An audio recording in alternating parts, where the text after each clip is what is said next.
আসসালামু আলাইকুম। অবিরাম বাংলার সংবাদে সবাইকে স্বাগত জানাচ্ছি। আমি নাইম ফাথম মুবিন। শুরুতেই বিআরবি কেবলস সংবাদ শিরোনাম। জানিয়ে দেব সর্বশেষ আপডেট বাংলা সংবাদ। শুরুতেই শিরোনাম। শুরুতেই জানাবো আগামী সংসদ নির্বাচনে অংশ নেবে আওয়ামী লীগ, বললেন হানিফ। এদিকে যেভাবে নিষিদ্ধ হতে পারে আওয়ামী লীগ, থাকছে বিস্তারিত প্রতিবেদন। আরও থাকছে শেখ হাসিনার আমলে গঠিত ইউনিয়ন পরিষদ বাতিলের আহ্বান বিএনপির। জানাবো শেখ হাসিনার বিচার কেন হবে না, প্রশ্ন ডক্টর ইউনূসের। এবং সর্বশেষ জানিয়ে দেব অনলাইনকে ভিত্তি করে সক্রিয় থাকার চেষ্টা আওয়ামী লীগের। প্রিয় দর্শক, পুরো রিপোর্টটি উপস্থাপন করছি, ভিডিওটি না টেনে দেখতে থাকুন।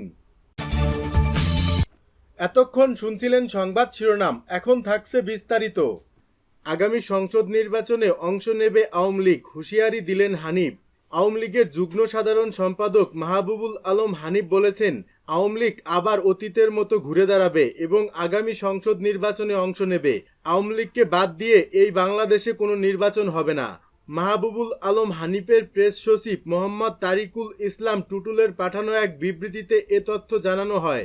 বিবৃতিতে হানিফ বলেন, আওয়ামী লীগের নেতাকর্মীরা বর্তমান প্রেক্ষাপটে কিছুটা বিব্রতকর অবস্থায় আছে, কিন্তু এটাও মাথায় রাখতে হবে ১৯৭৫ সালে জাতির পিতাকে সপরিবারে হত্যার মধ্য দিয়ে যখন আওয়ামী লীগকে নিশ্চিহ্ন করার ষড়যন্ত্র করা হয়েছিল, তখনও এরকম একটা ধাক্কা এসেছিল। সেই আওয়ামী লীগ ঘুরে দাঁড়িয়েছিল। অতএব এবারের ঘটনায় এমন ভাবার কোনো কারণ নেই যে এই আওয়ামী লীগ ঘুরে দাঁড়াতে পারবে না। আওয়ামী লীগ আবার অতীতের মতো ঘুরে দাঁড়াবে এবং আগামী সংসদ নির্বাচনে অংশ নেবে। আওয়ামী লীগকে বাদ দিয়ে এই বাংলাদেশে কোনো নির্বাচন হবে না। গত ৫ আগস্ট ছাত্র জনতার তীব্র গণ আন্দোলনের মুখে শেখ হাসিনা সরকারের পতন হয়। শেখ হাসিনা বর্তমানে ভারতে অবস্থান করছেন। সরকার ক্ষমতাচ্যুত হওয়ার পর আওয়ামী লীগের অধিকাংশ নেতাকর্মীরাই আত্মগোপনে আছেন। তাদের বিরুদ্ধে সারা দেশে অসংখ্য মামলা দায়ের করা হয়েছে। সাবেক সরকারের মন্ত্রী, প্রতিমন্ত্রী, সংসদ সদস্য সহ অনেকে গ্রেপ্তারও হয়েছেন। শেখ হাসিনার বিরুদ্ধেও আন্তর্জাতিক অপরাধ ট্রাইব্যুনাল সহ দেশের বিভিন্ন আদালতে শতাধিক হত্যা ও গুমের মামলা হয়েছে।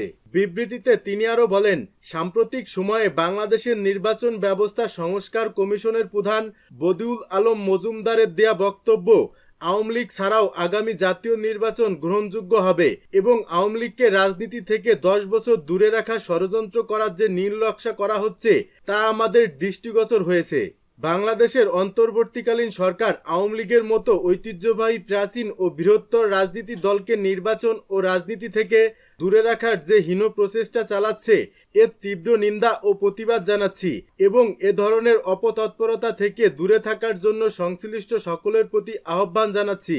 নির্বাচন কমিশন সংস্কারের প্রধান হিসেবে বদিউল আলম মজুমদার একেবারে অগ্রহণযোগ্য কথা বলেছেন।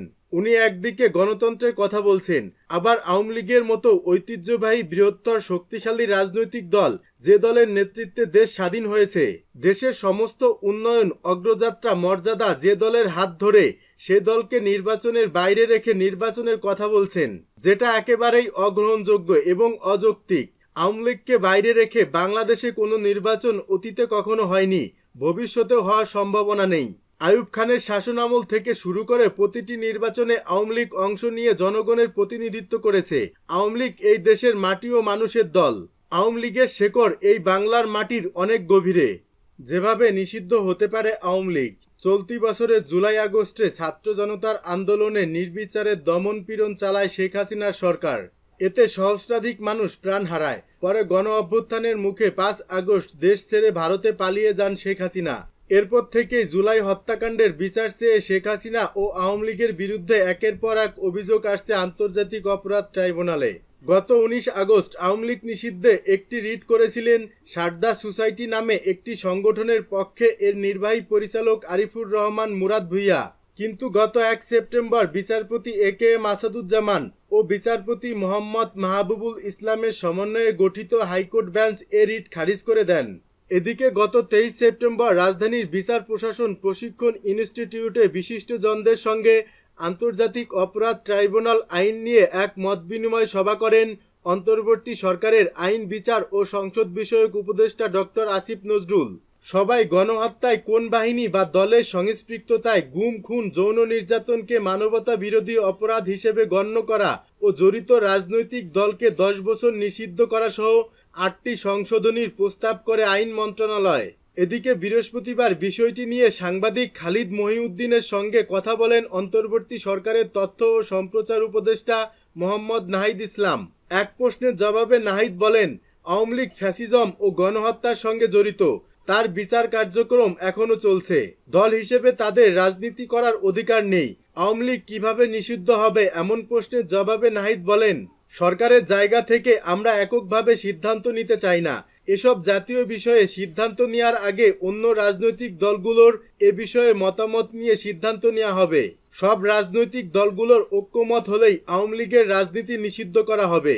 সম্প্রতি আইন উপদেষ্টা আসিফ নজরুল বলেছিলেন, রাজনৈতিক দল হিসেবে আওয়ামী লীগকে নিষিদ্ধ করা সমীচীন হবে না।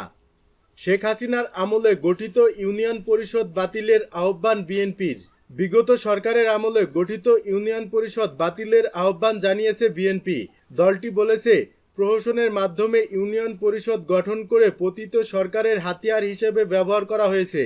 ইউনিয়ন পরিষদ বহাল রেখে অবাধ, সুষ্ঠু, নিরপেক্ষ জাতীয় সংসদ নির্বাচন সুষ্ঠু হবে না। বৃহস্পতিবার দলটির মহাসচিব মির্জা ফখরুল ইসলাম আলমগীর স্বাক্ষরিত এক সংবাদ বিজ্ঞপ্তিতে একথা জানানো হয়েছে।